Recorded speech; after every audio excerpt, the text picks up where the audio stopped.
What's happening, everybody? Tyler with Deadstock Media, and I'm back with another fresh unboxing for you here today. We're actually going to be looking at one of my favorite silhouettes of all time, and they just happen to be in a colorway that we've never seen before. We have the Dark Mocha Air Jordan 3s here with us today, and I'm thrilled to be the one to walk you through these bad boys. You know, very few shoes have the nostalgia factor that Air Jordan 3s happen to have.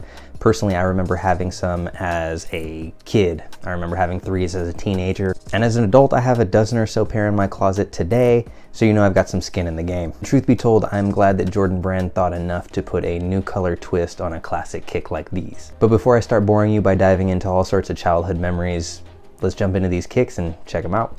I feel like we spend a lot of time here checking out ladies' shoes, and it's because we do. Part of the reason for that is that 2022 has seen some sweet releases for the women, and it's just, you know, high time that we show some love. And the shoe that we're about to check out is just another tally on that list.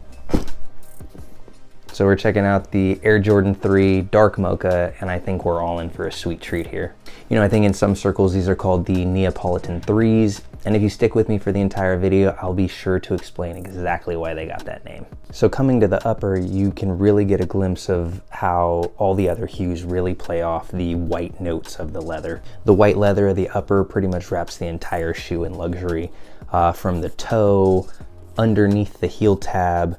You'll notice the various areas of perforation that have become synonymous with the 3 itself, and then the white leather tongue to boot. Slight different note than most other 3s, the inner padding, the lining I should say, feels a little bit more soft than I'm used to, which is a pretty nice and welcome touch if you ask me. And as we come down the shoe, we're gonna check out another element that has become synonymous with Jordan Brand, and that's the elephant print here. Coming in a dark, dusky, mocha brown and black combination as opposed to that typical gray and black that we're used to seeing. This is a welcome addition, and I know that this color is particularly popular because Nike has been bringing out more and more shoes in that dark brown over the last few years. Speaking to both of those elements, I really like how the brown and black combo don't block each other off. They actually allow each other to play well off of one another. And I'm also glad to have landed one of those hype shoes that Nike has decided to dress in that dark mocha brown too. Now that's going to bring us to the midsole, and there are 2 distinct colors that are used here. The first of which being the white that adorns the lower half of the midsole all the way around. Now it's definitely not the same white as the upper. It's close. It's slightly off, not quite eggshell. I'm going to call it vanilla. Now as we move towards the rear of the shoe, we're introduced to this very inviting pink color that splashes itself on a couple of different parts of the shoe, from the midsole to the inner lining to the pod on the bottom half of the shoe. They're all draped in that strawberry tone. One final note as we turn the shoe all the way around is the Jumpman on the very back, which is that same mocha brown color. I'm not used to seeing the Jumpman in that brown too many times. Now we compare that rear Jumpman with the front facing one that happens to be in that same strawberry splash that we've seen around this shoe. In addition to the customary Jordan 3 hang tag, which also is in that pink, I really just think the contrasting notes of this shoe are amazingly exceptional. And what I mean by that is pretty simple. The white of the upper paired with the black valleys of the elephant print, the brown spots around the rest of the elephant print paired with the pink splashes of the midsole, the tongue, the eyelets, it all just make for a really poppy, fresh, new iteration of a classic silhouette. Speaking of, and this is a complete separate aside, but I'm hoping you guys can help me out with this. I love the hang tags. I've racked up, I don't know, 20, 25 of them in my life, and I don't know what to do with them. I don't leave them attached to my shoe once I wear them, and they just collect. I'm thinking about making a collage or something, and I'm wondering if anybody's ever done any art projects with their hang tags. So if this is something that you've ever done, or if you have any ideas that I can pilfer off of you, please let me know in the comments down below, because I know there are some incredibly creative people out there, and I'd love to tap in.